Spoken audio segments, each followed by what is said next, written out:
Hi guys, mga kalab, andito kami ngayon sa anong tawag dito papa?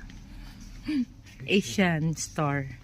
So andito natin mabibili yung parang mga condiments gaya ng Pilipino kasi medyo malayo sa amin yung Filipino store, so pwede na rin yung mga Asian condiments like toyo, pati suka, mga ganyan. So ayan. Dahil gusto niya mag-adobo, bibili kami ng toyo. Gusto niya yung toyo na. O, meron din ano. Ano tayo ito? Yung soju. Ayan. Complete sila dito. May mga medyas, mga kung ano-anong condiment. Mga ipit. Ayan. So, may mga frozen good din sila. Like mga dumplings. Uy, ang galing oh. May mga frozen kamote, langka. So, ayan. Isda, fish. Uy, meron ding paa ng manok. Oh, ayan oh. Meron din sila dito mga lalagyan. Ayan. Mga ziplock.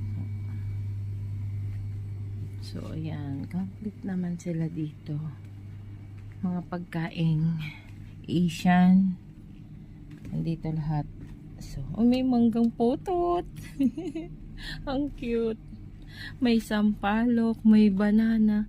Ang galing oh, preserved banana. Oh, ayan, may sampalok mga ganyan.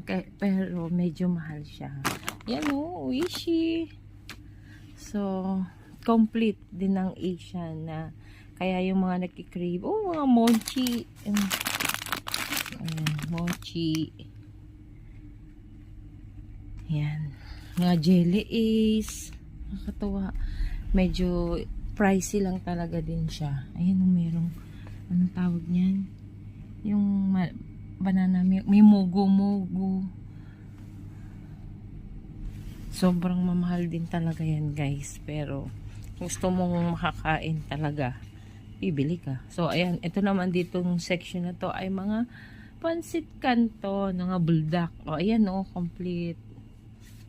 Mga ramen. Wala lang dito yung mga Lucky Me. Basta yung mga, ayan, meron palang Indomie.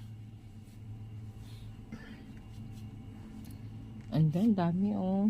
May mga glutinous, tapioca, pang